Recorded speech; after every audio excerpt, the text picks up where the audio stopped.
Mind Tech Podcast, episode 10 for May 16th, 2013. SSH and shit.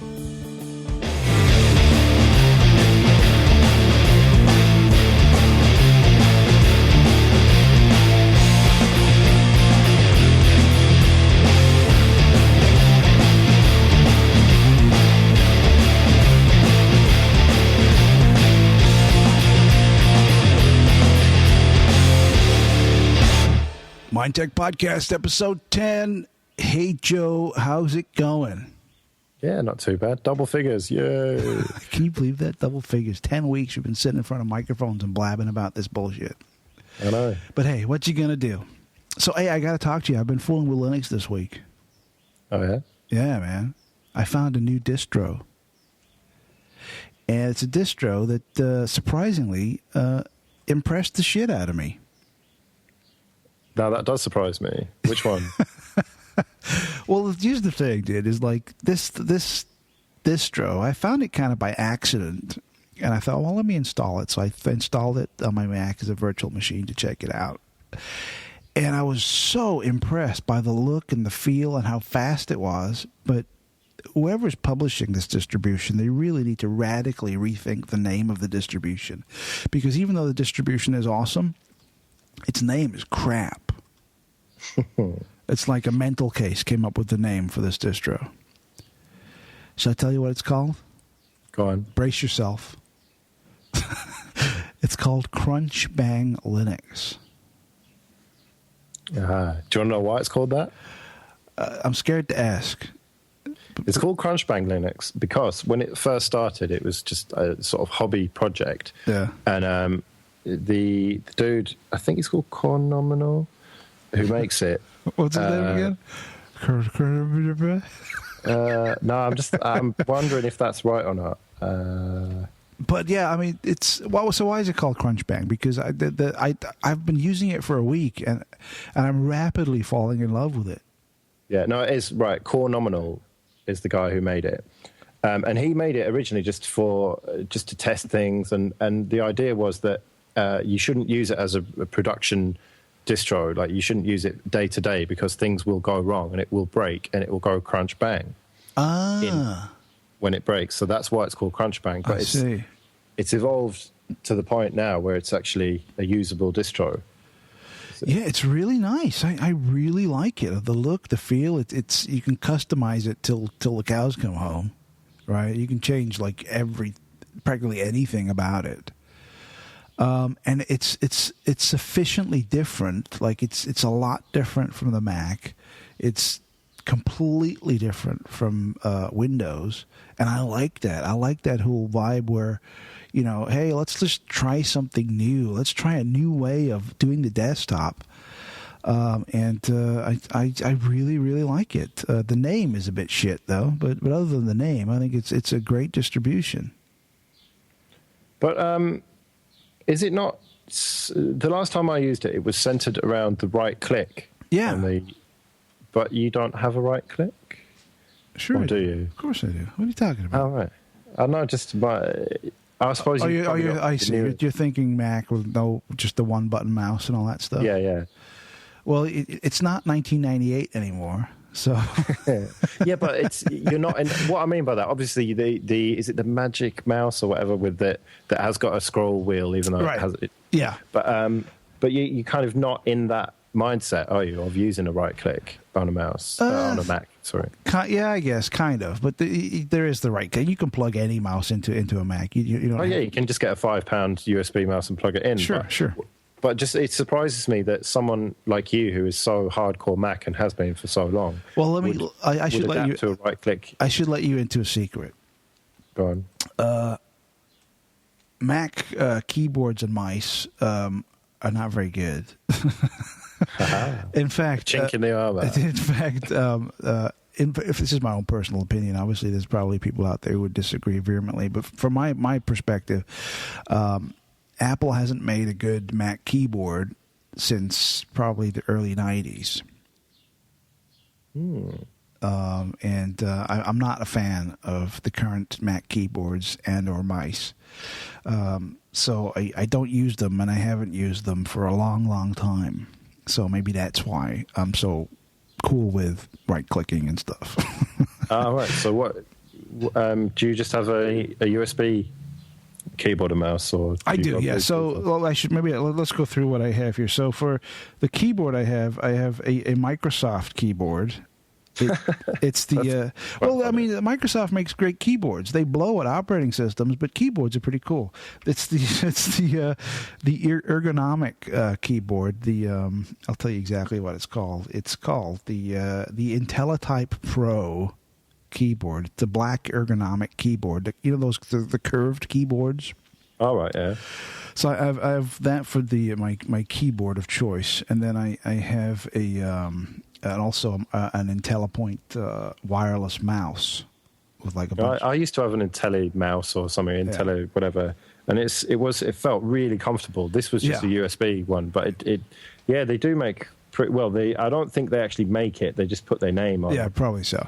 But yeah, the mouse is super comfortable. It's your hand just fits it perfectly. It just fits, your thumb and everything, and it's super comfortable to use. It's wireless, so I don't have to deal with any cables from the mouse. It's a wired keyboard, though. The keyboard is a USB keyboard, plugs directly into the Mac. And it's ergonomic, so I like the ergonomic style of typing. And it works really well for me. And I've used this style of keyboard and mouse for a number of years.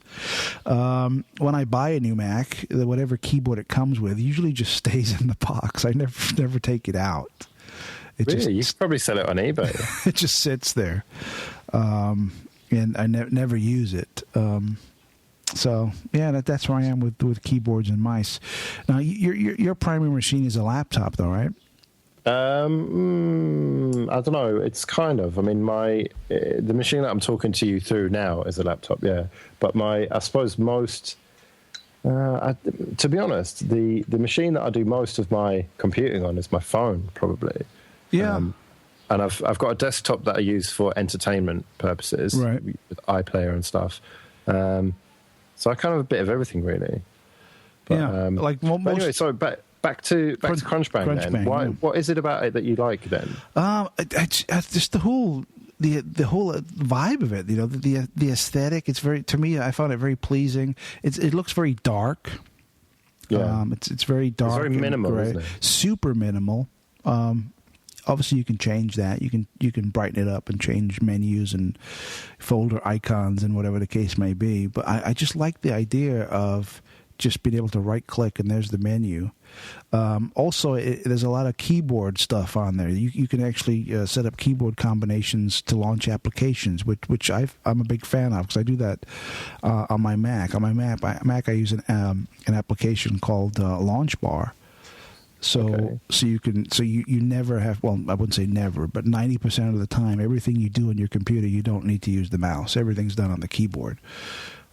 So you can launch applications, close applications, jump to different folders, and whatever the case may be, directly from the keyboard, which I like because it's a huge time saver. It's very, very fast. You can do things very, very quickly instead of, getting the mouse, moving the arrow, clicking, right click, blah, blah. It's, that's functional, but it's time consuming. Whereas if you're just using the keyboard, you can fly. You can really speed through applications very, very quickly. And I like that you can do that on Crunchbang. Speaking of fast, I take it runs much quicker than Ubuntu with Unity, for example. Yeah, it's very speedy, very snappy distribution. So I'm assuming that if you have older hardware, this would be a great distribution because it would be flying. Yeah, well, it uses OpenBox Window Manager, I think, or at least it did last time I tried it quite a while ago, which is more or less one of the most lightweight window managers, desktop environments you can use with Linux. So it's even lighter than XFCE and LXDE, and it's very minimal as a result of that. As you say, you pretty much present it with a black screen, aren't you? When you pretty much, yeah. I'm getting quite a collection of distributions here. I just pulled up my virtual machine library here, so I'll go through what I have installed so far. I get Ubuntu 12.10 64-bit. I got Xubuntu 12.10 64-bit. Linux Mint 14.1 64-bit. Ubuntu 13.4 64-bit. Crunchbang 11 64-bit. Windows XP Professional. And Dragonfly BSD. So I've been kind of, I guess unintentionally, because it wasn't my intention to collect all these operating systems together, but I guess I have. I've been trying them out. But don't you think that by doing it that way and having so many different ones that you never really get to fully use it and live with it? True. Yeah, that's true. Yeah, because I'm not really booting into these OSs and just doing everything I need to do in them. I usually just fire it up, install it, fire it up, play around with it a little bit, maybe install an application here or there, check it out, make sure it works okay, and take it from there. But I'm not living with it. I'm not doing it day in and day out, Yeah, and the Linux experiment is still not underway then. Yeah, I haven't even turned my laptop on in the last week, but I will do it. Maybe for next week I'll get it done. I'll fire it up and plug in my USB audio interface and give it a shot. See what happens. Yeah, well, if that works well, then maybe you could consider using Crunchbang and stuff, as a more permanent. Try and use the laptop more. Yeah. Maybe do some premium content or whatever. Purely from Linux. Yeah, see if it's possible. I'm sure it is. I think audio wise, I could probably do everything that I do in Linux, but I don't know whether I'd want to. I mean, to wean me away from the beauty and elegance of the Mac is it's a tall order. I mean, but just imagine if you could get used to it, how much money you could save on your next computer. You could build your own. That's true. Much cheaper. Or you could build something super fast and not be limited by what they want you to have. No, absolutely. I mean, that's very true. And the price-wise, I mean, setting up a Linux system is it's night and day compared to a Mac. I mean, admittedly, Macs are beautiful and rock solid, but they're also expensive. So I was thinking, for the price of, let's just say I was to buy a new desktop. So I was to buy a 27-inch iMac, which is $1,799. It's, $1,799 for the low-end iMac. So for that price, I could buy a kick-ass laptop and a kick-ass desktop running Linux. So exactly. Two for the price of one, and not just some mid-range piece of garbage like high-end, fast as fuck machines. Yeah, and so what does that tell you? Well, it tells me that it's a lot cheaper to live in the Linux world. Exactly. I don't know about better, but definitely cheaper. Well, there's the old saying about Linux: it's only free if your time is worthless. Oh, that's a good point. Yeah, because but it's less so now. I mean, it's become so much more user friendly. But there was a time when you needed to spend a lot of time making it work. Right. Yeah. It's the whole tinkering thing, right? If you love to spend hours and hours trying to get stuff to work, Linux is probably your computing nirvana, right?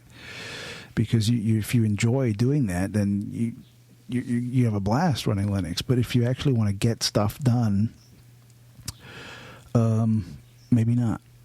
Yeah, but it is still very satisfying when you come up against a problem and you find a way to fix it. Sure, yeah. And on the flip side, though, I mean, because Mac is a Unix machine, I've been installing a lot. Well, I wouldn't say a lot, but I've installed a few Unix applications, and getting those to run successfully has been challenging at times. Last week, I installed a Unix app called GetMail. It's all command line, but what it does, it archives your online Gmail account locally as a mail file, which can be viewed in the text editor or in Thunderbird or whatever the case may be. And it's really cool to get it. It was a lot of fun to install the application edit the configuration file, get it to work. It was fun to do that. And when it finally did work and I got it working, it was like, hey, this is pretty cool, Yeah, exactly. That sense of satisfaction that I didn't get when trying to sort out the encrypted emails the other day. Yeah. We'll, that's a work in progress. We'll have to figure that out eventually. But how about you with the Linux side? You still fooling with Ubuntu? Yeah, well, I mean, not so much fooling as, I've long since settled with it, and just continuing to work. I mean, I go for the long-term support releases, so I'm on 12.04, which came out about a year ago, right? Just over a year ago, and yeah, very happy with it. It just chugs along and it works exactly like it did a year ago when I installed it. Exactly, yeah. So what do you primarily? I know you're a musician. You do a lot of music stuff, but unfortunately, a lot of the professional music applications are only in Windows or Mac. Do you do any music production at all in Linux or anything along those lines? The only thing that I do in Linux is convert to MP3 and or OGG using Audacity. I did actually record. I did a jingle for Linux Outlaws recently, and I recorded a bit of that using Audacity in Linux. Okay. But no, otherwise I'd use all proprietary stuff in Windows. Pro Tools, SoundForge, occasionally Cubase, that sort of thing. Addictive Drums is a big thing that I use. It's a drum, I suppose, emulator. Yeah, I've got an electric drum kit that I plug into Pro Tools, and it models the sounds of the electric drums. Yeah. So it's like I'm playing real drums. And on my recordings, that's pretty much what I use. Wow. SoundForge, I hadn't heard that name in a while. I used to use that way back when. Yeah, I'm sure. I think it's called something else now. Oh, really? They changed it? Or probably someone bought them or something? Well, so it used to be Sonic Factory or something. Yeah. Sonic Foundry. Yeah. And then Sony bought them. Because that's right. I've just got an old one. They did Vegas Video too, huh? And Sonic Foundry did. They did SoundForge for audio, and then Vegas Video for video editing. And I think Sony purchased the whole kit and caboodle and rebranded it. Yeah. I think there's a few things. Yeah, but I'm stuck. I tend to use very old versions of software because I find something that works and then just stick with it. Right. I mean, why do this version of SoundForge that I've got? I think 7 or something. It's a really ancient version, but it's a good wave editor. If I need to top and tail things, or it's what I use for mastering all my music and stuff, and it works perfectly. So why bother upgrading to something new? Yeah, it's like the whole if it's not broke, don't fix it. Exactly. I mean, that's a lot of people have to have the latest and greatest versions of everything, but I'm very conservative. Like see, sometimes you win by getting the latest version, and other times the latest version is not that great. So the latest thing for me that kind of fell into that on my iPhone, there's an application I use called AccuWeather. Oh yeah, I've had it for a while. It's a great app. It's super accurate. It'll tell you the temperature and outside, and it like immediate, like incredible accuracy. There's like no delay when you fire it up to see what the weather's going to be like. It's on the money. It's never like, oh well, it showed me what the weather was like an hour ago. It's like immediate. Great application, and I've used it for a while. But they pushed out an update about 2 or 3 weeks ago, and they changed the GUI, and I hate it. I mean, functionally, it's still good, right? It still tells you everything you need to know, and it works just like it did. But the new layout for it, I'm not a fan. Well, there's this a made-up German word called Verschlimmbesserung, which means bad improvement, literally. Oh, okay. And it's used to describe this same phenomenon where software developers have to justify their job, even though they've got a great piece of software, yeah, a great application, whatever. they need a job, don't they? So they can't just say, well, that's it, finished, it's great, sure, stop paying me. They have to keep making improvements. Yeah. Right. And often those improvements make it worse. Yeah, I mean, this application AccuWeather, I mean, functionally, it's still good, right? It still works the way it's supposed to. It's just they changed maybe they didn't change the guts of the thing, but the layout of the graphical layout of the app, they changed it significantly, and in my opinion, not for the better. But it's a personal opinion. There might be many other users out there who look at this new version and think, "Wow, this is the greatest," you know. But that's just me. I mean, it still works fine. I'm not going to delete it. I use it every day, but I just don't like the path they're taking as far as the look and feel. Well, much like Ubuntu for me, that when I used to use it in sort of 2008, 2007, 2008, it was good using GNOME 2, and then they went to this Unity, and I know that we've clashed about this. You like it, but I think it's absolutely dreadful. Right. And that's the same thing. It's the people working for Canonical who make Ubuntu having to justify their salaries, I think, by making new innovative stuff that is just worse than the thing it's replaced. Yeah, I've thought about that with especially with Ubuntu, right? Being a kind of cutting edge operating system out there, you know, that's kind of pushing Linux, and it's free. You know, it's open source. It's free. How do they make money? You say they're doing it to justify their salaries. Well, how are they getting salaries in the first place? Oh, you don't know about this. Well, they do. The bottom line is they don't make money. They are hemorrhaging money and have been since day one. What it was is Mark Shuttleworth is a South African millionaire. I'm not exactly sure how he made his money. It was some internet startup. I can't remember what it was now. But he made a shitload of money and decided that he would start this company, Canonical, and make Ubuntu. Right. And the idea was that, it'll lose money for a while, but then eventually it'll make money. And here we are, 10 years on, nearly, and it's still losing money. They've tried everything. They've tried to compete with Red Hat, with with servers and that sort of thing. That didn't really work. They're trying to get into the mobile space. And they're just desperately trying anything they can to make money. And now they're having to resort to putting that Amazon shit in that we were talking about. Amazon referral links. Yeah, we talked about, was it last week or the week before? We talked about seeing that when you do a search in Unity, and you get all the ads for Amazon for whatever you search for, which is a big pain. You know, at least you can go in and switch those off. Yeah. But the fact that they're there kind of chimes into what you're saying about the desperation of them attempting to make money, and you can't blame them. I mean, they have a business, and businesses exist for one reason only, right? To make money. And if they're not making any money, how much longer is Ubuntu going to be able to stick around?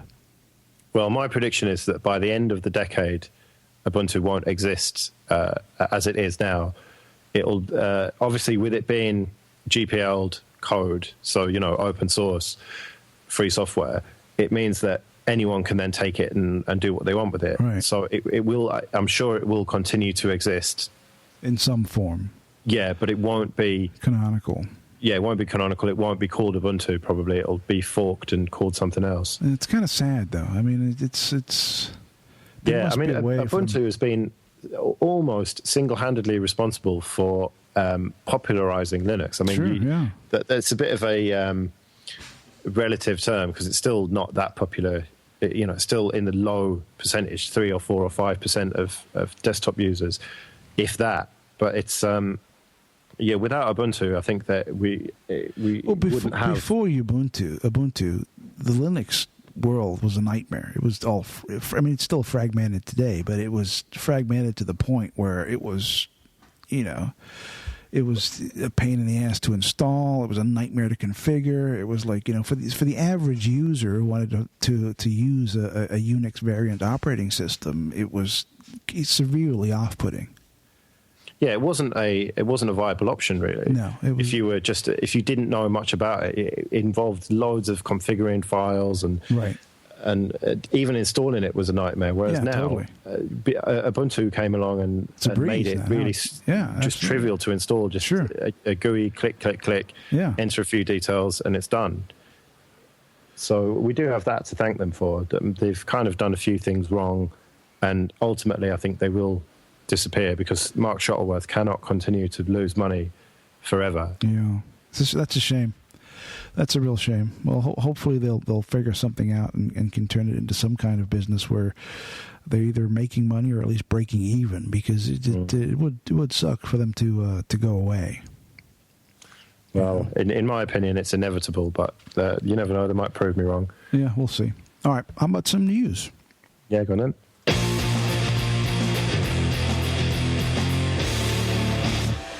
Mind Tech Podcast. Here is the news. Well, we get some great stories today. Let's kick off with the first one. The 3D printed guns blueprints were downloaded 100,000 times in 2 days with some help from Kim.com. So if gun control advocates hope to prevent the blueprints to the world's first fully printable 3D gun from spreading online, that horse has now left the barn about 100,000 times. This made the news, when was it? Last week or the week before? When they published that they'd been able to 3D print a gun? Yeah, the whole thing had been printed by a 3D printer, hadn't it?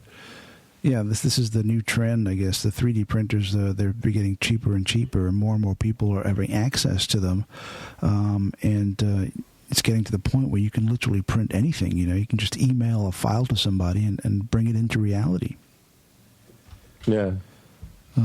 So somebody, for some reason, I think they did it just to see if they could do it. They designed a 3D printable gun, and then attempted to print it, and then attempted to use it. And they were successful, and it made big news. And then suddenly they were ordered to destroy the file, take it offline. And I think that in Congress right now they're trying to push through a law which could essentially make it illegal to use these files to generate these firearms. I don't see how that's possible to enforce that law. If you've got the file and you've got a printer in your house, how are you going to, how can they possibly stop you from doing it? I suppose it's like printing money. You know, you could scan in a £10 note and print it out. Yeah. And the act of doing that is technically it's illegal. But if you just do that and then don't do anything with it, then no one's ever going to know. But if you go and try and spend it in the pub, that's when it becomes illegal, and it's if you start carrying these guns around in public. Yeah. But the thing with this is that although the Defense Department has demanded that it's been removed, and even Kim.com, who was hosting it on Mega, has taken it down, you can't just go and buy or build a 3D printer and print out this gun and start using it. Because this, although it was 3D printed, it was 3D printed with a very, very expensive industrial 3D printer using specific plastics, not just any old cheap, shitty plastic that you can put in a 3D printer and make little statues with. So it's not the kind of thing that anyone can do. Of those 100,000 downloads, or however many it is, I'm sure that nobody has got the means to actually print this thing out and start shooting people with it. Well, I think you're absolutely right. I think that if you did have a 3D printer and you had a copy of this file, you could 3D print the gun, but the quality of the build of the gun and the quality of the plastic wouldn't make it a viable weapon. In other words, it would make it a death trap. You try and fire it and it explode. It might disintegrate, as soon as you pull it. Well, no, it would. If you got just a normal 3D printer, printed this out, put a bullet in it, and shot it, it would fucking blow your hand off because the thing would explode. So it'd either explode or nothing would happen. It just wouldn't fire. But it wouldn't be a viable weapon, but you could print it.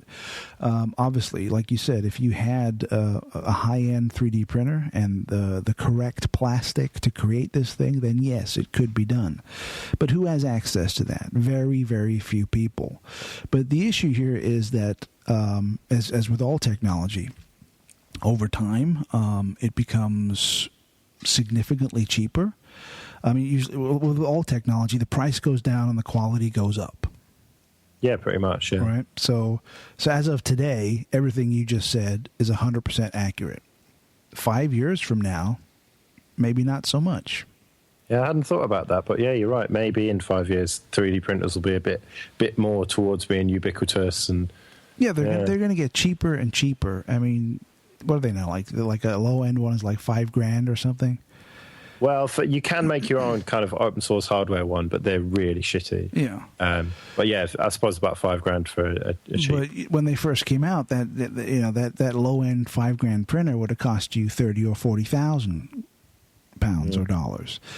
So there's going to come a time where you can just be able to go and pick up a high quality 3D printer for a couple $100. Yeah. Conceivably, yeah. And just print out anything. And like all things, I mean, it's not the technology that's bad. It's there's no good or bad in technology. It's what it's used for. 3D printers. When 3D printing first started appearing on the landscape, I immediately thought of Star Trek. The replicators. Where they could just create inanimate objects on a whim. And it's like we're on that path where we're right now everything is still very primitive, but we're on that path where we will be able to generate inanimate objects out of nothing. It's one of the main functions of 3D printing is like for parts. Like if you have an old car that a certain part goes bad, to find that replacement part is very difficult. And if you do find it, it's going to cost you a fortune. Whereas with a 3D printer, you can just, as long as you have the specifications and the correct file, you could just print that part and away you go. Yeah. I mean, I don't really want to get into the whole gun control thing, but right. Do you think that this has anything to do with that? I don't know. Maybe it in a kind of roundabout way. It is painting a picture of anyone can become an arms manufacturer in their basement, right? Well, that's the way they make it seem. Yeah, that any old Tom, Dick, and Harry can make one, but. As I said, right now, you cannot. The reality is, it's not going to happen. You can, as of today, you cannot do that, unless you have the means to purchase one of these high-end 3D printers and the know-how how to do it. It's unlikely. It's possible, but it's unlikely. But over time, that will change. Yeah. All right, what we got next? Okay, yeah, the next one. Skype with care. Microsoft is reading everything you write. Shock horror. What a shocker. Anyone who uses Skype has consented to the company reading everything they write. This comes from the H, the story. The H's associates in Germany at Heise Security have now discovered that the Microsoft subsidiary does in fact make use of this privilege in practice. Shortly after sending HTTPS URLs over the instant messaging service, those URLs receive an unannounced visit from Microsoft HQ in Redmond.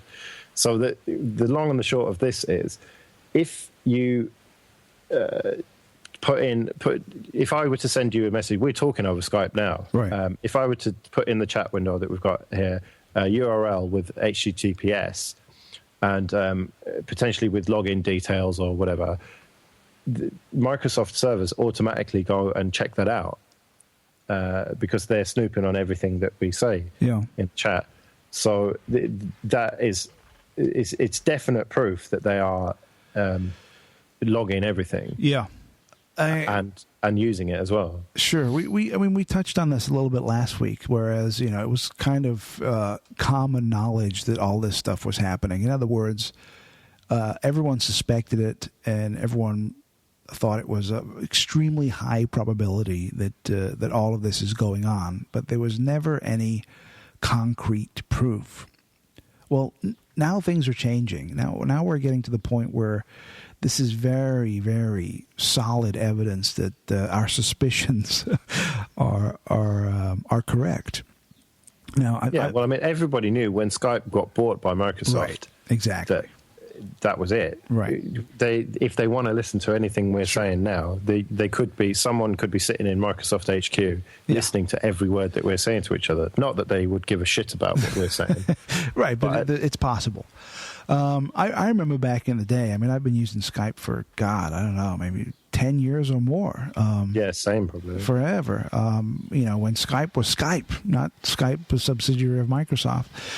And one of the main things that made me want to use Skype, besides the awesome sound quality, was that Skype calls, computer to computer or computer to landline, computer to computer, were encrypted. The actual packets were encrypted, so a third party could not intercept those packets and listen to your conversation. And I remember, in 2005, 2006, there was a lot of issues with law enforcement because they could not break the encryption and listen to live or recorded conversations made by Skype. Now, those days are long gone. Now it's trivial. They can do this, in their sleep if they wanted to, as far as listening to live or recorded conversations on Skype. But back in the day, Skype was a pretty solid communications platform. But not anymore. Unfortunately. I've just noticed on the side of this article, security headlines, Microsoft closes, guess how many security holes in May? 33. Yes. There you go. There's a little message right there. Sounds a little crazy, a little message, but if you keep listening or looking for the numbers 33 and 77, you'll see them pop up abundantly.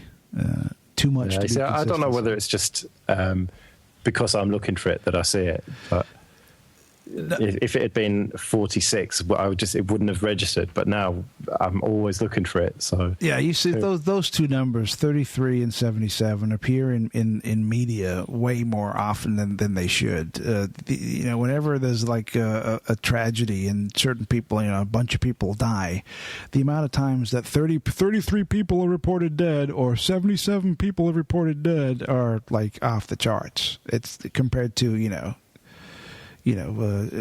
24 people or 86 people. It's always 33 or 77 for some reason. I see. I don't know. I don't know whether that's true or not, or whether it's just because we're looking for it.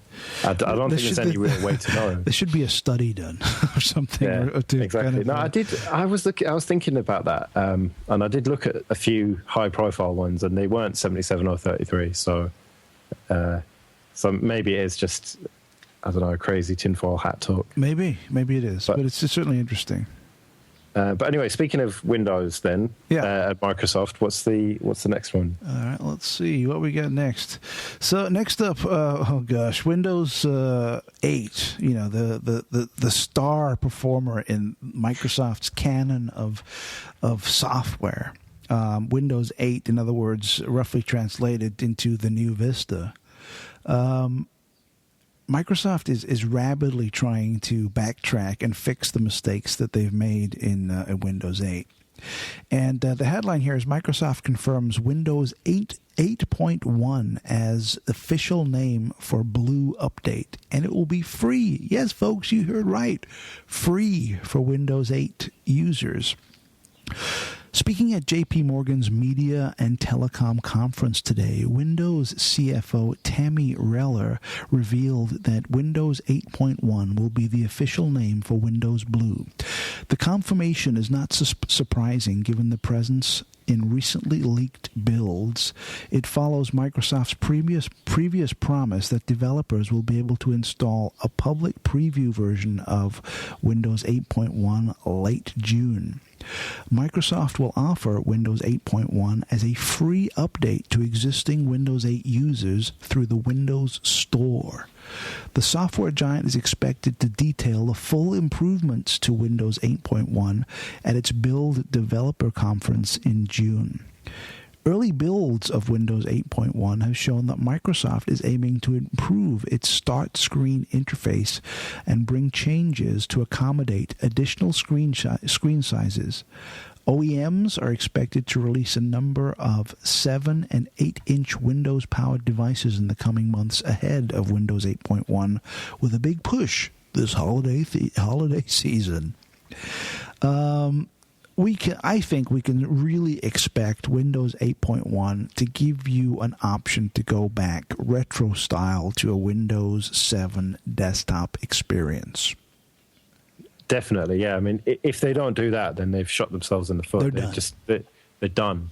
Yeah. If they don't do that.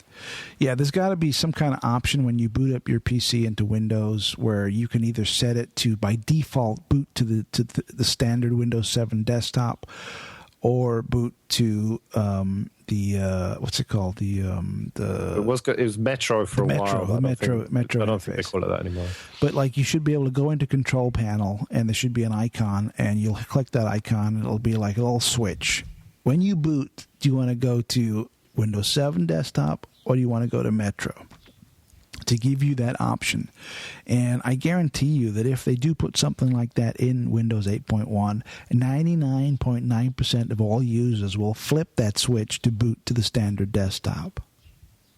Yeah, it depends what they're going to make as defaults, because anyone in the know will obviously change it, but there'll be people who are stuck going, this is shit, what do I do?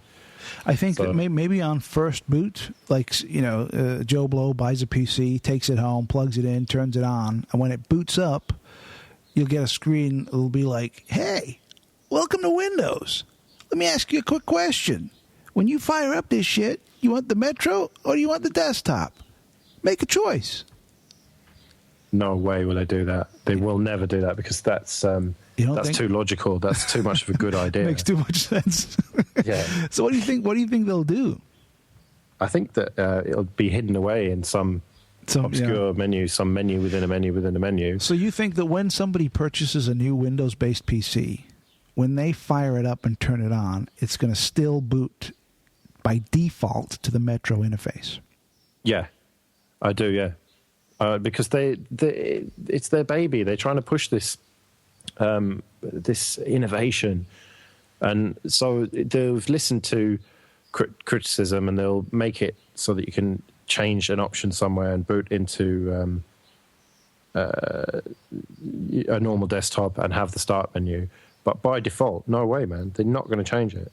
Yeah, you're probably right. I'll put money on that. I wouldn't bet the house on it, or whatever they say, but I'm fairly confident that they're not going to. They'll subtly put that option in. I think. So in other words, when you buy a Windows 8 PC, it's going to be business as usual. It's going to be exactly like it is now, except there'll be some small. If you things. dig around in the control panel, you'll find something which will let you boot directly into the desktop. Yeah, I think they're going to satisfy the power users, as it were, the people who have been complaining, and everyone else will have to have some tech-savvy person come and show them how to do it, or there'll be a million blog posts on sites saying, hey, this is how to do it, go into this menu, that menu, and loads of how-tos. Because so I think that people will... Have you used the Metro interface at all? Only very briefly. It's very frustrating. Oh, no, it's terrible. You end up somewhere and you're trying to get back somewhere and you just... It's horrible. It's not intuitive at all. No. And it's it just makes you feel like a retard when you use it. You could have been using computers your entire life, but 2 seconds using Metro, and it's like, what is a computer? Yeah, exactly. You feel like a fool. It makes Ubuntu look amazing. Oh yeah, totally. No, absolutely. And that's not to say that it's not amazing, but it's night and day. Oh yeah. It makes you feel like an idiot, and nobody wants to feel that way. So yeah, it's for me it's the new Vista, big time. But maybe 8.1 will kind of put a Band-Aid on it and maybe make it a little better. I don't know. We shall see. All right, what's next? Okay, well, the next one you weren't that interested in, but it's interesting to me, and that is that BBM, or BlackBerry Messenger, for iOS and Android to launch this summer. And what we've got linked is a pretty boring press release, but if you want to read that. But what it means is that the very, very popular BlackBerry Messenger software is coming to iPhones and Android phones and tablets. Now, to you, that's just like, yeah, whatever, don't care, next. But at least in Britain, BlackBerries are incredibly popular amongst young people. See, I find that staggering. I mean, when I first heard this story that they're going to put BlackBerry Messenger on iPhones and Android devices, all I could think of was this. It's going to be seriously big news, at least in the UK, and I think that it might well take off over there, depending on how you can access it. Because you see how it works in the UK is there's two kinds of people who have BlackBerry. There's the business people, right? Yeah, business people. BlackBerry's big in business. Yeah, well, at least it was. I don't know whether it still is. Yeah, it's less and less so, but I do still see them on the train, these proper suit types, corporate whores. Not a huge fan of them. Yeah. But yeah, so you have those guys who use Exchange and all the rest of it, which is actually coming more to Android and iOS anyway. Yeah. And obviously they're known for their QWERTY keyboards. But that's one side of the market. The other side of the market is young people in their early teens. See, now this is staggering to me. This is so not the case over here.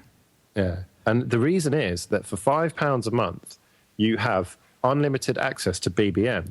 So even if you're on pay-as-you-go, which I don't know if you kind of have prepaid phones and stuff there, don't you? Non-contract. You can get prepaid phones, but they're all shit.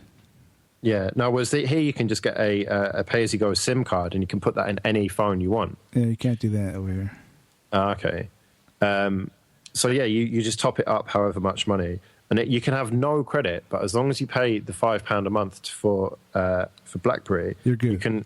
You get unlimited text messages, and you can send little audio clips and like BlackBerry to BlackBerry, though, right? Yeah, exactly. It's only BlackBerry to BlackBerry, and so that has become incredibly popular because kids who can't get a contract because they're too young, and their parents don't want them to have a contract, get a relatively cheap BlackBerry, and then I don't think there's a contract or anything. I think it's just a rolling month by month thing that you pay £5, and so parents are like, yeah, okay, £5 a month, whatever, and then these kids can text each other for free, right. no matter where they are. And I don't know exactly how it works, but it does work, and I've spoken to some young people. I'm down with the kids, Well, it was over here. I mean, BlackBerry's like, if you get a BlackBerry, like you're a pariah.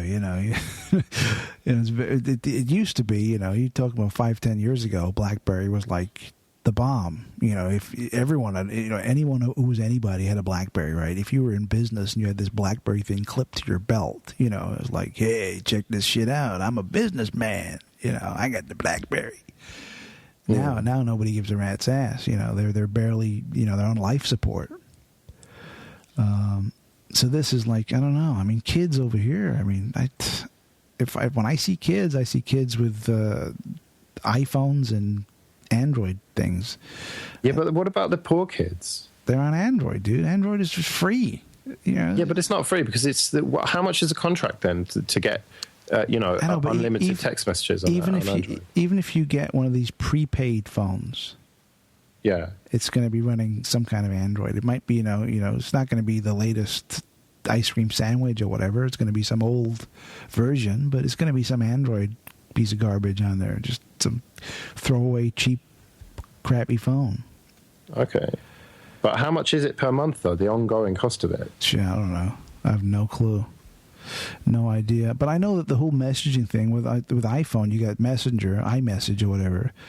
So you can message anyone on an iPhone, iPad, Mac, whatever, for free. You need to have you either need to have Wi-Fi or a contract with data, though, to use that. Right, yeah. But that's I suppose when it comes to iOS and Android, you're going to need data to use BlackBerry Messenger anyway. Exactly, yeah. But it means that, the other thing is that it's encrypted as well, because BlackBerry is obviously really strong on security and encrypted. Well, I was just going to bring that up. You do bring up a good point. The reason that the BlackBerry was so integrated into business from the get-go was because, they'd have their own BlackBerry servers that would be installed in the business.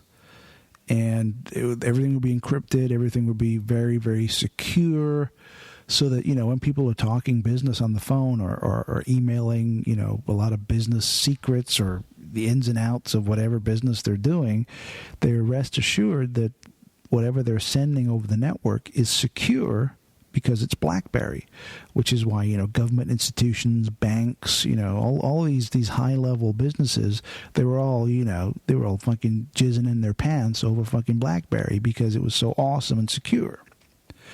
And it was like that for a long time until, I think it was in Saudi Arabia or some Middle Eastern country.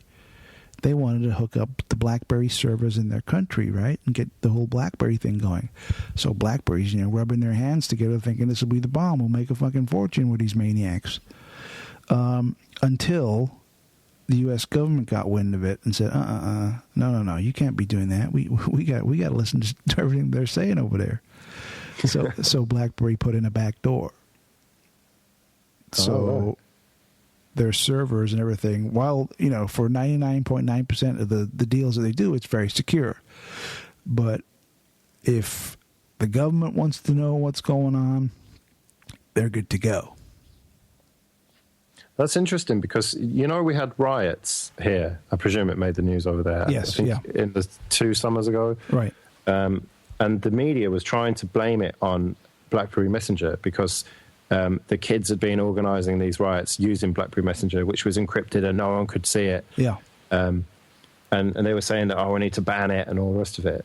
But I wasn't aware of that backdoor. So presumably that backdoor is in all BlackBerry. All so BlackBerry. They could have easily, when these riots kicked off, they could have easily got in. And absolutely. I mean, there was a time when BlackBerry was very, very secure, no question. But once they started dealing with the Middle East and certain Middle Eastern governments like Saudi Arabia and whatever wanted to install BlackBerry servers and go all crazy for BlackBerry, then it changed. Yeah. Then it changed. Should we quickly do this other one? It's a real win for Linux. The space station. You want me to do that? Yeah, go on. All right, let's take a look here. So, we get the big space station up there floating around with a couple of people up there. Well, ground control to Major Tux. Space station dumps Windows and now uses Linux.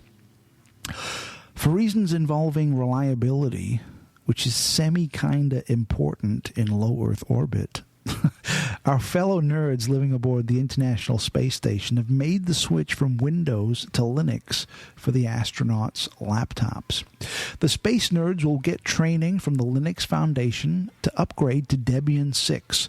The Foundation has actually customized 2 courses specifically for NASA astronauts' needs, including basic Linux user course and more advanced coursework on how to develop applications for Linux.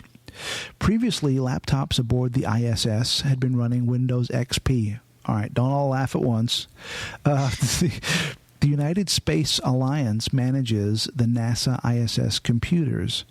United Space Alliance spokesman told the press the switch was made because ISS astronauts and cosmonauts needed an operating system that was stable and reliable.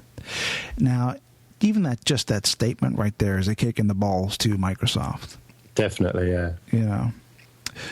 So they're all switching to Linux, which is surprising that they haven't done that a long time ago. I mean, you know, you getting a blue screen in space, you know, if you have these computers that are regulating the oxygen and, you know, making sure doors are sealed and shit, and you get a blue screen, that's a major red flag there. That's issues. That's life and death issues. Well, I'm pretty sure that the control systems and stuff won't be running Windows. I would fucking well hope not. I think this is more just a case of just the laptops that they were using to interface with those computers and stuff. Because I'm pretty sure that the firmware for running the oxygen systems and seals and all that would be some sort of custom, you know, what's the word for it? Bespoke, probably Unix style. Totally, yeah. It's going to be a proprietary Unix distro or Unix variant that they're going to be using for running the hardcore, you know, life and death system specific deal. But there was a story that they got a virus up there, right? Somebody, one of the astronauts, the incoming astronauts, brought a thumb drive on board the space station with some documents or whatever that was on there, porn, and he plugged it into his laptop, and it spread, and that caused some issues. So I'm sure that was contributing to their decision to switch to Linux. I hadn't heard about that, but that does totally make sense. Yeah, if you start getting viruses, then you think, well, how do we stop this? Yeah. And by far the easiest way is to switch to Linux. And Debian as well, which is what Ubuntu is based on. Right. Is a really solid foundation, because they don't release Debian until it's ready. Yeah, well, they just came out with a new one, right? Well, I know I talked about Crunchbang a little while ago, and that's based on Debian. Yeah. It was Crunchbang was originally based on Ubuntu, but then they changed it to be based on Debian. Yeah, and it's Debian is what underpins Ubuntu and all of the Ubuntu variants like Linux Mint. Right. So Debian is really, really important, and it's a bit of a boring distro. It doesn't have any flashy features and stuff. Although you can install things on top of it, but by default it's very very boring. It's sort of an old version of the kernel, but it's rock solid. Yeah, because they're going for stability and you know, so that when you fire it up, and unless there's a hardware failure, the thing will just run forever. Yeah, exactly, yeah. All right, very good. Let's take a break. You can now hear all of the Mindset Central podcast while on the go with the Stitcher Smart Radio app. On-demand news, talk, and more on your mobile phone. The latest episodes at Mindset Central are always available for you. No syncing needed and no memory or storage wasted. Available on your iPhone, iPad, Android phones, and beyond. Downloading is easy. Go to Stitcher.com or check out your app store. Stitcher Smart Radio, the smarter way to listen to MindsetCentral.com. You're listening to the Mindset Network.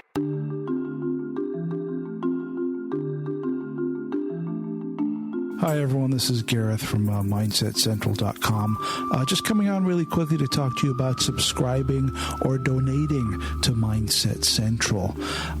Right now, we average about 17 brand new podcasts a month on Mindset Central, and that's for free. So you get that content for free. It always has been free, and it will continue to be free. But just take a moment to imagine the time and the effort it takes to put all that together, plus also creating, building, sustaining the website and the server costs. we're constantly finding ourselves reaching the point that sometimes is the breaking point, and we're up against that old foe of time and money. And we're hoping that with your help, we can break through this wall. Not only do we want to continue with Mindset Central, but we want to build upon it and create something very special on the internet. So please think about helping us and becoming a subscriber. By becoming a subscriber to Mindset Central, you'll have access to the subscriber section, which provides exclusive, all-new podcasts and a lot more. The subscriber section has and will continue to grow into an area that you will want to be a part of. And with monthly access priced at that of a large coffee at Starbucks. So for one coffee, you get access to the subscriber section, packed with content that is continually added to on a weekly basis. So please help us. Help us by becoming a subscriber. Thank you.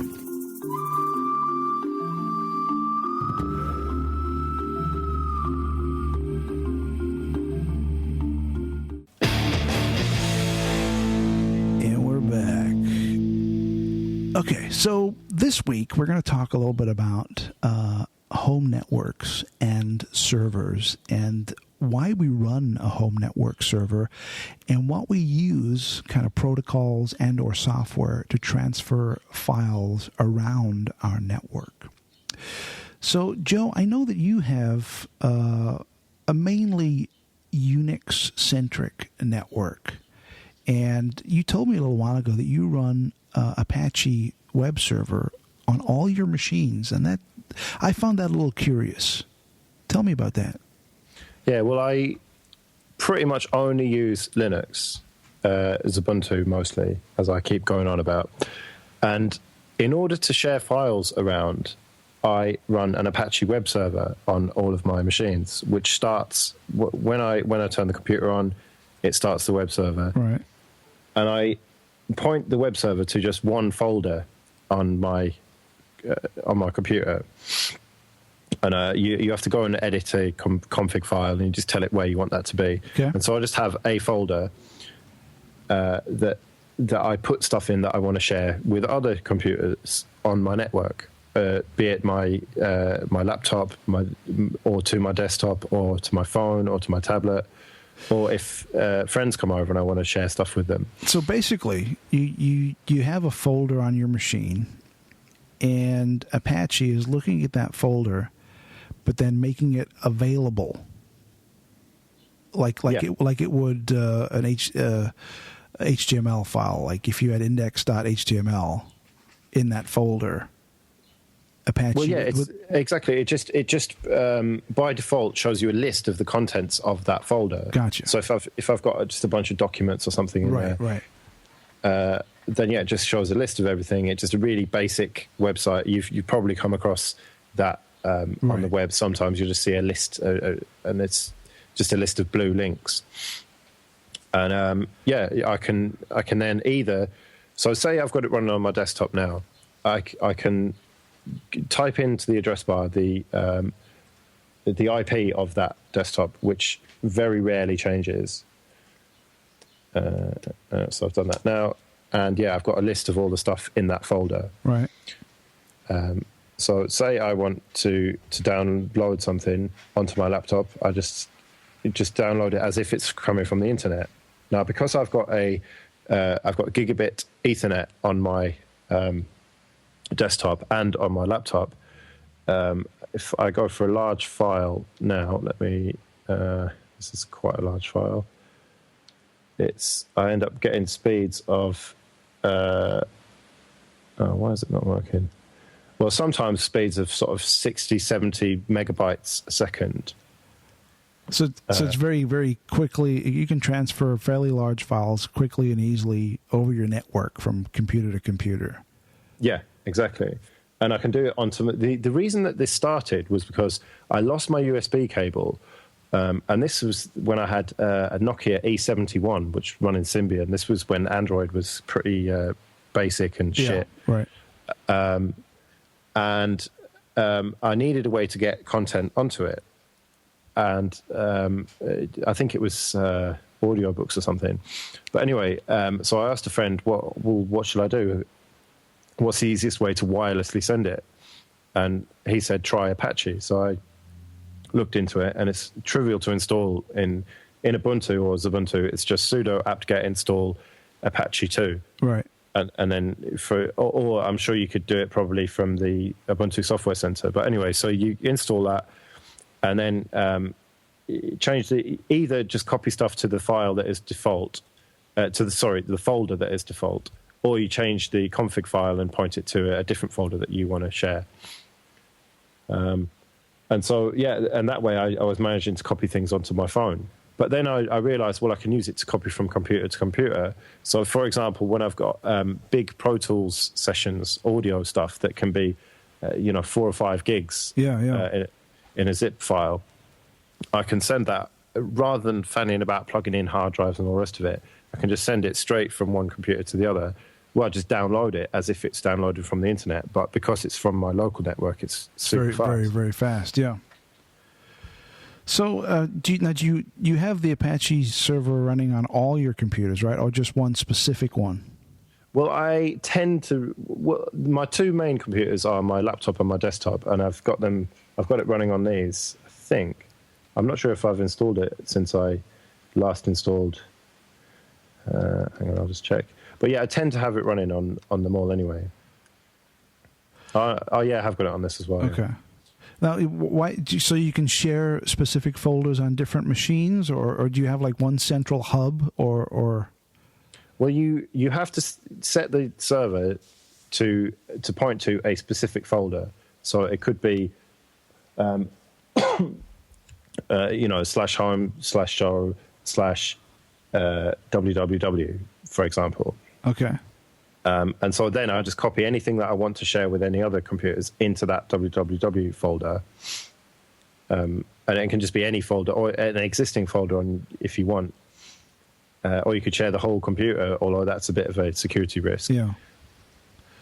So on my end, the kind of thing because I do have a kind of pseudo dedicated server that's not connected to a monitor or a keyboard or anything. It's just a Mac Mini connected to a bunch of hard drives and a Drobo, and then that's connected via gigabit Ethernet to my router, and it's on, I don't know, 90% of the time. I do turn it off occasionally, when I'm doing something and I realize, like, well, why is the server on? It's not like it's processing anything or transferring files or serving stuff. It's just on. So I'll remote in and turn it off. But for the most part, it's on. And this machine I use primarily as a media server. So on this machine, I have my main iTunes library, which contains all my movies and TV shows. I have a separate iTunes library for music because I've kind of split them. So I have one iTunes library for music, and then one for TV shows and movies. And I have that hooked up to my Mac Mini server, which will then stream that content to my Apple TV on the big screen TV in the main room and the one in the bedroom. Do you not have a problem with DRM with that? No. Because are you allowed a certain number of devices or something? No, because it's only running on one device. It's only running on the server. Ah, okay. And so streaming it to the Apple TV doesn't count as a second device then? No, because it's not. It doesn't. When you stream it to the Apple TV, it doesn't actually have a copy of whatever it is. It's just streaming it. Okay. It's not like I'm transferring the file from one to another. It's just streaming it. It's never permanently on that other device. You're just watching it. Okay. So I have that hooked up, and I use that. So the way it works is that you have to have iTunes running for the Apple TV to see the content. So if I have the server on, but I neglect to turn on iTunes, or it could be in the living room, I fire up the Apple TV, and then suddenly, I don't have access to all my content. So then I have to remote into the server, launch iTunes, and then I'll have access to all my movies and TV shows. Okay. And is it on your Apple TV, or can you access it on iPhone and iPad? No, it's only on the Apple TV that you can stream to. You see, that's the thing. Like, I've got some stuff that I've ripped to DVD, some movies and stuff, and I can access that from any device at all. Right. I can stream it using VLC in Linux or Windows, or I can use MX Player on Android, and I can just stream it straight to it. I just browse to 192.168 whatever to the server, and then click on the movie that I want to watch, and then it just starts playing instantly on my phone or my tablet. Or no, I can sync my phone and my iPad to the server and get the shows transferred over to those devices, but not for streaming. You can't stream it from, at least I don't think so. Maybe I'm wrong, but I don't think you can. At least if you can, I've never tried it. So I mainly use it for television because, usually when I'm watching a TV show or a movie, I'm watching it on my TV, not on my iPad or my phone. Most of the time. 90% of the time it's going to be on the TV. So I use it for that, for streaming content. So it's mainly a media server. But I also use it for backup. I have an awful lot of drives hooked up to this Mac Mini. And what I do is I mount those drives over the network onto my laptop and my desktop computer so that when I boot up, it automatically mounts those drives. And then I have an application called Hazel, which is like an automation engine that scans the network for any changes, and it's a if that then kind of engine where any change I can program it. So if there's in other words, if I have because what I do is I have a Drobo hooked up for my iTunes. So if I add a file to my iTunes on my desktop, Hazel notices that I've added a new file to my desktop and automatically syncs it over the network to my Drobo. Oh, right. So I don't have to. So it's like, it's one of those things where you set it up once and then you forget about it. So you set up all the rules and then you don't have to worry about it. Any changes, it notices the changes and then acts on it. So I also have that set up on my my trash can. So I'm dragging and dropping. That's crap. I'm going to trash that. But I've set my trash can to be only 1 gigabyte space. So anything over 1 gigabyte is it goes through and automatically deletes the oldest. Or if something has been sitting in the trash for longer than 3 weeks, it'll automatically erase it. Okay. What if you put something in that's over 1 gigabyte? Does it not just delete instantly? No, it'll only delete. It'll delete older stuff, not the newest. Right. Okay. So you can't accidentally delete and then have that delete synced. Right. So if something's been sitting in there for say 2.5 weeks, and it's just been sitting in the trash, and then I put a large file in that pushes it over the 1 gigabyte. It says, oh, okay, it's over the 1 gigabyte. Let's go ahead and trash the oldest file that's in here. Right, I see. It sounds a little bit like OwnCloud. Are you aware of that at all? No, what's that? Well, OwnCloud, it's kind of an open source Dropbox type application that you run on your own server or your own machine. Yeah.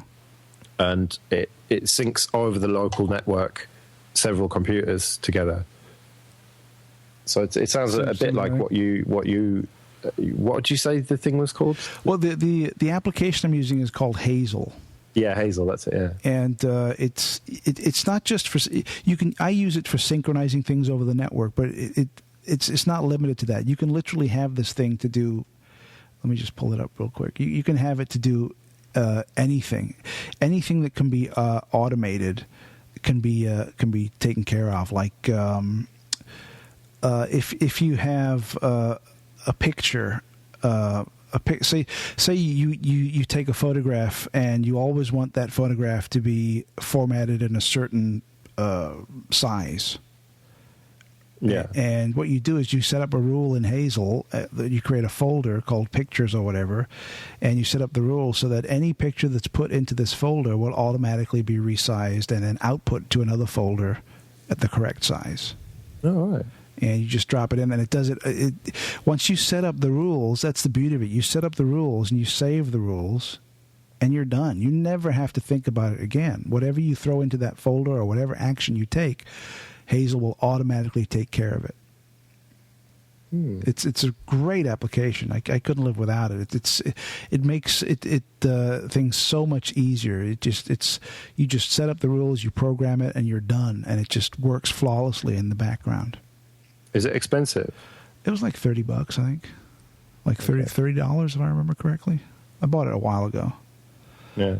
But right now I have it set up to take care of my download folder. If anything in the download folder that's been in there for longer than 3 or 4 weeks will automatically be moved to the trash. My iTunes are automatically backed up. I have a video folder where I store videos that I've downloaded from YouTube or whatever. That's automatically backed up. All my podcasts are automatically backed up. And it's all stuff that you're listening to? No, stuff that I've created. Oh, right. I thought, bloody hell, you're a hoarder, but that's no. It's only stuff that I create. But it's all done in the background. I don't have to think about it. It just happens. Okay, which is pretty cool. And I also on the server I have all that. So I have all the backup stuff all hooked up there for my network. So everything's automatically backed up. I also have my torrents running on there. So if I just have that running in the background if I'm going to do any torrent stuff, which I haven't done for a little while, but I used to use it fairly. I use torrents quite a lot for downloading Linux ISOs and stuff like that. Right. Things like that. What else do I have on there? I'm trying to think what else. Oh, I also have a DVD burner hooked up onto there, so I rip all my DVDs on the server also. So I can put in a queue. So what I'll do, I'll rip the DVDs, the entire DVD to the hard drive, and then I'll fire up Handbrake, and I'll queue them all together. So I'll queue, a bunch of DVDs all together, all configured. Then I'll hit start, and just let that process while it's ripping all the images. And while that's working, then I can go ahead and keep doing what I want to do on my main machine, and it's not taxing it at all. And I love that because I remember when I used to have just a solo machine. If you were ripping a DVD, I mean that's pretty processor intensive. Yeah, I used to have that. Yeah. So when you're doing that, you're kind of like, well, I'm just gonna have to walk away and let it do its stuff. I can't really do what I want to do. I got to wait for it to finish. Whereas having a dedicated machine that you use for that, you just remote in, start it up, and then you just set it and forget it, and then you just can keep doing what you need to be doing. Yeah. So speaking of remoting in, then you use a graphical proprietary Apple thing to do that, then? Right. So there's a number of ways to remote in on the Mac. You can use was it VLC? Not VLC. What's it called? VNC. VNC. You can use VNC. You can use SSH, or you can use just screen sharing. When you pull up a Finder window on a Mac, any computer that's connected to the network will show on the devices manager in Finder. So it'll show the machine, and then you just right-click the machine and go to Share Desktop. And as long as you've enabled desktop sharing on that machine, it'll then just pull up the desktop of that machine in a window on your Mac, and you can just use it as you would normally. And I use that mainly for the server because, as I say, the server's not hooked up to a monitor. It doesn't have a keyboard or a mouse hooked up to it. So anything I need to do with that server, I have to remote into to take care of it. So I use that. And I also have an application on my iPad, which I use also, which is very similar, which will allow me to remote into the server and to pull up the desktop of the server on the iPad and just manipulate that as I would, if I was using it for real. Yeah. No, this is completely off topic, but how is OS X on a touch-only device? It's real good. It works really well. All right. Isn't it fiddly with the buttons and. No, because you can pinch and zoom the screen. So if you want to, if it's like a little checkbox that's real hard to get by at full resolution, you just pinch and zoom in, and then away you go. So it works really well. Plus, you have a virtual keyboard you can pull down. Okay. If you need to type anything or whatever.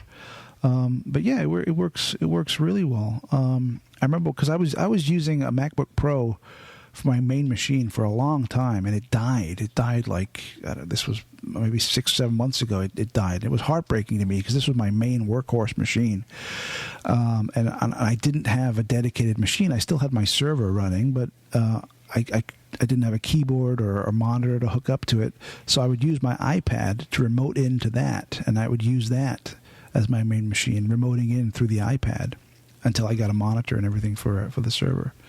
Okay. So SSH is something that I've experimented with and I've used. In other words, I've SSH'd using a laptop into my server, and it works. It's all command line. You can SSH in and pull up directories and transfer files and the like. But it's always been more of a curiosity, something to experiment with. It's never been something that, well, this is a part of my workflow and this is how I access the machine. Now, you've used SSH, but do you use it more as part of your workflow? Yeah, I use it all the time, yeah. The thing with SSH is that you have to be comfortable with the command line. In Ubuntu's the terminal. For example, installing programs, I pretty much always just do sudo apt-get install. And even doing security updates, I do apt-get dist upgrade and stuff. So I'm very comfortable now with the command line, and you have to be if you want to use SSH. And what it enables me to do is all sorts of things. The first thing that I did actually was to turn the computer off. Right. And it's really easy to SSH into it. I'm on my laptop now. My desktop's on. I could just type in SSH and then Joe at and then the IP of that computer. Yeah. And then it's in the terminal that I'm on my laptop. It's as if I'm at the terminal on my desktop, exactly. So I can do anything there. Yeah. So in that, I just type sudo shutdown -h now, and then the computer turns off. Right. And I can also, I've got an SSH client for my phone called, I can't remember what it's called now. So you can essentially shut down your machine from your phone. Yes, ConnectBot is what it's called. Yeah. So if you're out and about and you realize, like, oh shit, I've left the machine on. Well, that's the thing I could do, but I have the ports blocked. So you'd have to be connected via Wi-Fi on your home. Yes, at home. on my network. Gotcha. Well, okay. I would, yes. It would be trivial to open the ports on my router, right? And then I could do it from anywhere in the world. Yeah, totally. But I don't need to do that, so it's not worth the security risk to do that. As small of a risk as that is, why bother take it? Sure. If I don't need to do it. Yeah, and I do something very similar also, whereas if I realize that the server's on and it's not doing anything, I'll just grab the iPad and just remote over and then just shut it down that way via the iPad. And I could do it on my phone too. The application that's on the iPad, it works on my iPhone also. It's just that too small. It's just it's too fiddly because the screen is so small. I mean, at a pinch, I could use it, but it's a lot more comfortable on the iPad. It makes more sense on an iPad than on a phone. But it can be done if need be. Yeah. Another thing I could do is a thing called ALSA Mixer, ALSA Mixer, all one word. If I type that in, you basically get within the terminal a graphical-ish representation of your sound mixer, and then using my phone or another laptop, I can control the volume of a computer. So take my desktop, which is sort of in my living room, with a big screen. I can, if I want to, I can control the volume with my phone, right? Which is quite cool, quite a nerdy and cool thing to be able to do. Now, because SSH is encrypted, it's very similar in that respect to VPN. If you had those ports open, you could essentially be out and about someplace on your laptop and then SSH into your home machine, and do some house cleaning. You know, to transfer files, do this, do that, whatever the case may be. Yeah, system updates. But the thing that the reason that I don't do that, as I said, with the very slight security risk, is that if I go out, I turn my computer off. It's as simple as that. I'm not one of these people who leaves the computer on all the time. Right, yeah. If I'm not with it, I turn it off. I don't see it as, electricity is expensive. Why waste it? Sure. Sort of thing. Yeah, and I've caught myself doing that too. Sometimes I'll just leave it on because it's just so small. It's not connected to anything. If it's on, sometimes you'll forget. You know, you won't realize it's on, and then once I do, then I'll remote it and switch it off because it's like if I'm not using it for something, it's pointless. It's not like I'm running a business or anything, and the thing has to be on serving files. Yeah, exactly. Yeah, you know, it's on when I need it to be on when I'm doing something with it. But another thing I use SSH for is to copy things from one computer to another. So say I want to copy stuff. I'm sitting at my laptop and I want to copy something onto my desktop from this laptop. A simple way is over SSH, but I like to complicate it. I don't know why. But what I do is I SSH into the desktop and then CD, change directory to where I want to download the file to. And then I copy the link in from the server, and then I use a thing called wget, WGET, and then the URL, and that downloads it via the command line onto the computer. So now, don't ask me why I do it this ridiculously complicated way when I could use something like Samba, which is really straightforward. I just do it. I don't know. It's like the story I told of my neighbor who used to go and drive his car at night until it broke so he could fix it. It's just I got into the habit of doing it. Yeah, that's how I do it. Yeah, it makes sense to you. Like you could do that, and somebody could be standing over your shoulder saying, "What are you doing? Do it this way. This is easier." But in your mind, you'd be a little reticent to do that because, hey, this is the way I've been doing it forever. I'm used to it. I'm comfortable, and I'm not changing. Yeah, and wget is a really cool thing. You can download whole directories and do loads of stuff. And there's an unrar is something, if you've got something in RAR files, you can unrar it via the command line. And by using SSH, it's taught me a lot more about how to do things on Linux with the command line. Yeah, we should do an experiment. Maybe we should. I should maybe give you access to my server and let you SSH in. Yeah, and just to see how it could be done. From 5,000 miles away. Yeah, RM star. But you have to promise not to do any damage. No, I won't. But it would definitely be a learning experience to see, because I've used SSH locally, but just as a curiosity more than anything, not something that I would actually use. For me, it's always easier and more convenient just to remote into the computer and have a graphical representation of the desktop and then just drag and drop whatever files I need from one window to another or whatever the case may be. Yeah. And another quite funny thing, sometimes I'd, just to wind my girlfriend up, she'll be on the desktop and I'll be on my laptop or just on my phone in bed.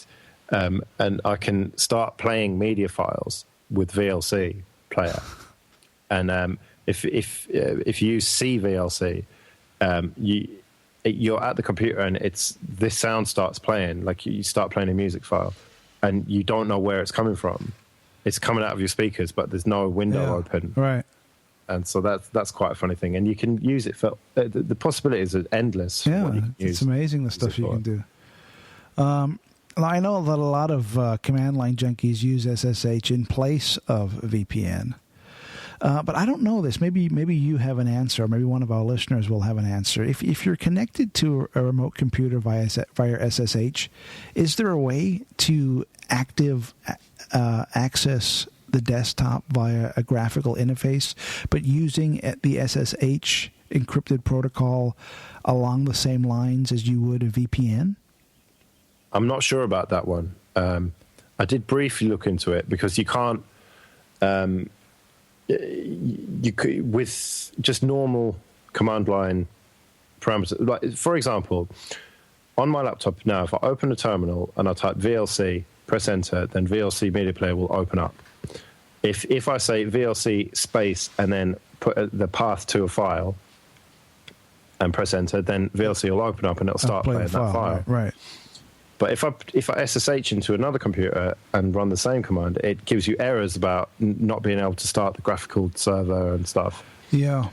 So I'm not sure. I'm sure there must be a way. There's got to be, huh? There's got to be. But I've never looked into it deeply enough to know how to do that. Yeah. I'm sure it's pretty straightforward once you know how to do it. I mean, you're securely connected to the other machine, but you only have a command line interface. Yeah. Which still means you can do an awful lot. You know, you can run updates, transfer files. You know, install software, do whatever you want. Do a ton of stuff, but you can't access the graphical interface. At least I'm assuming. I don't know. Maybe if a listener out there is more savvy, would let us know without us doing research and experimentation. Yeah, but that was actually doing some work. Yeah. Exactly. Yeah, just tell us. You know, just tell us if it's possible, if it can be done. Well, I think that pretty much covers it. It gives our listeners a glimpse into our home network and what we use, and the power of SSH, and having a dedicated machine that you can run all kinds of stuff while you work on other things. And a media server is something that we might revisit in a later episode, because I really like to touch upon some of the Linux options as far as running a media server, or even building a media server. You know, one of those form factor PCs, and putting a Linux distro on there purely for watching or listening to content. Well, one thing that I would quickly mention about Apache and being able to have a folder that you can then share with other phones and computers on your network. You can install Apache in Windows, and it's quite a similar process. You choose what the folder where you want to share your stuff. So for the Windows users who are a bit jealous of being able to do that, you look into it, because it is possible. It's also, I mean, the easiest. If you're a Windows user and you're getting jealous, then just install Linux. It's free. Yeah, or at least use a live CD. That's what I always say. You don't even have to install it. Just check it out. Yeah, exactly. Just a live CD or live USB, and away you go. Plug it in, see what happens. If you think it's amazing, then you think about installing it. If you think it's shit, then that's it. That's it. All right, let's do some feedback.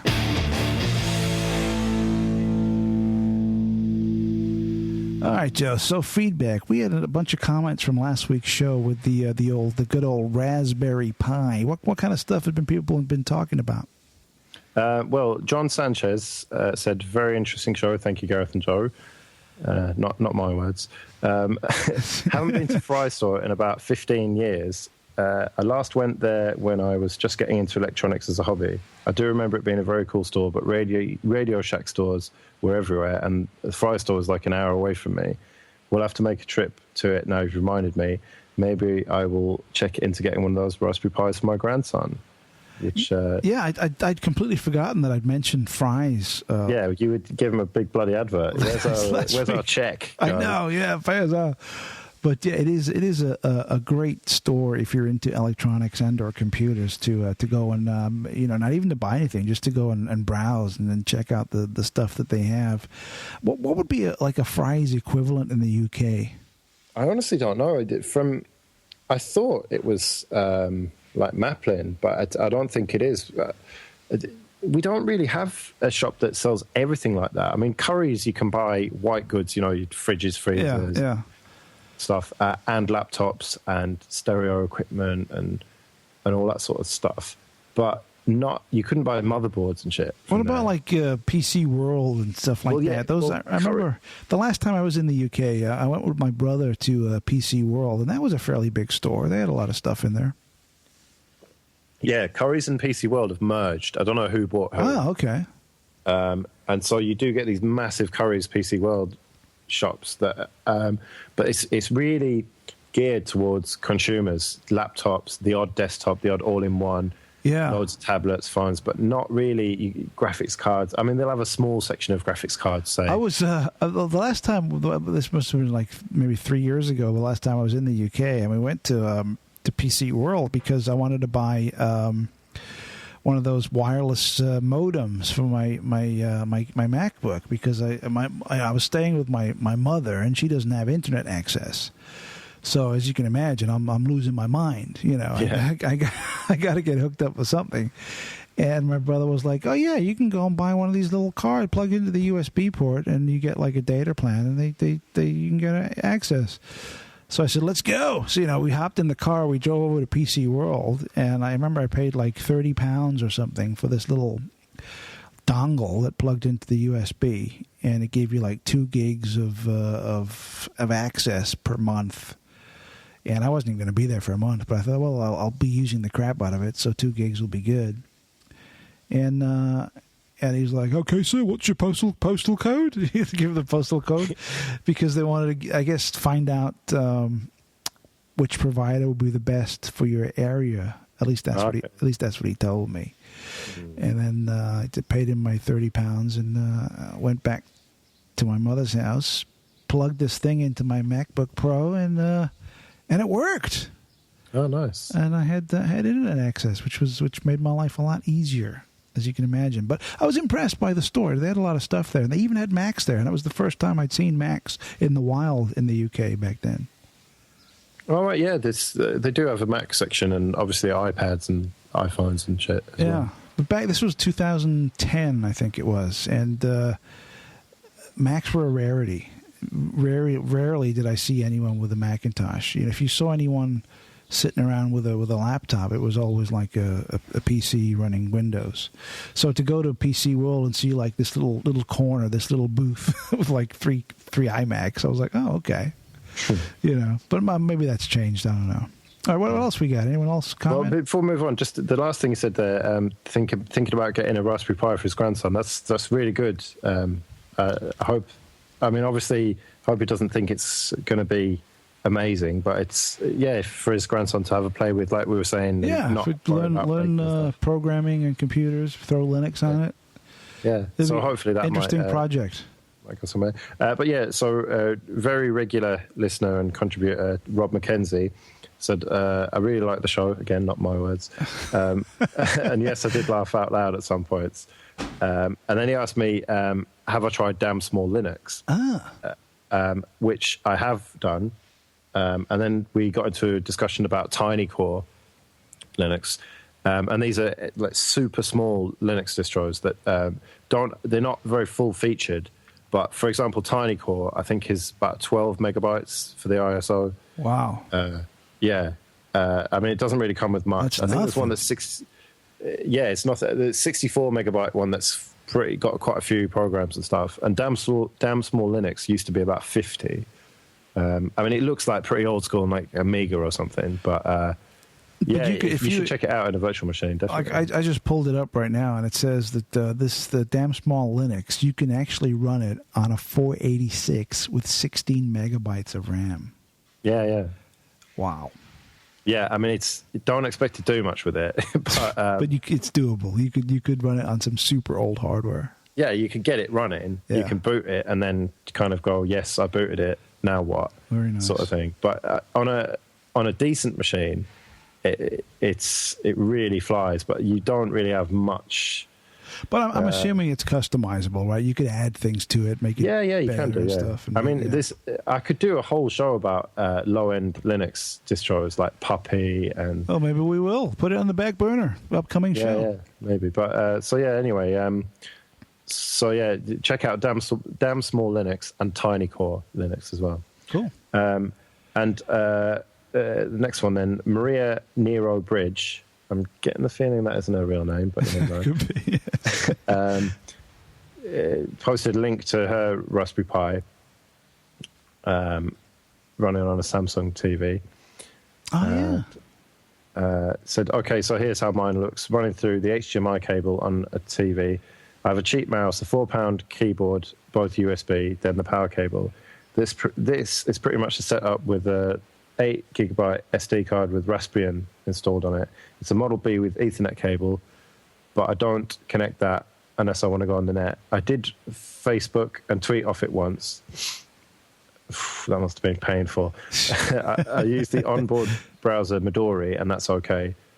For some stupid reason, they're talking about Windows, the Windows peeps, I mean, on it. But honestly, the reason I bought it was to teach me to get away from that. I'm sick of having to be online to even write my name on Windows. Yeah, that's, yeah. You can use it as a web browser, but you'll get very frustrated. It's really more about learning what your machine does and your code. Right. It's great if you're not a techie tech like me and just want to understand what goes on in the background. That's very cool. Yeah, awesome. Yeah, and then we kind of had a discussion about Linux on more mainstream hardware and stuff. But yeah, it's cool that people are trying it out. I mean, that's the thing, because it's so cheap to get one. Yeah, totally. It's an introduction to Linux. I mean, I hope it doesn't put people off Linux because it's like so slow and shit. Well, it's your expectation going into it. If you think that this thing is going to be, fast and fluid and awesome, then you're going to be disappointed. But if you go into it thinking this is going to be a tool for me to learn stuff and kind of figure out what I can make this thing do, then you're going to benefit. It's going to be good. Yeah. So, if you want to send us feedback, then mindsetcentral@gmail.com, or visit the Facebook page, which I'll throw a link in this week's show also. I think I'll also post that picture that Maria posted of her Raspberry Pi screenshot, which is pretty cool. I like that. Very, very nice. And I'll throw that in the notes also. Well, Joe, I think that kind of wraps it up for episode 10 of the Mind Tech Podcast. Thank you so much. Another great conversation. And thank you so much for listening, folks. And we'll be back next week with more news, more conversation, and more topics. Until then, farewell, good brothers. See you later.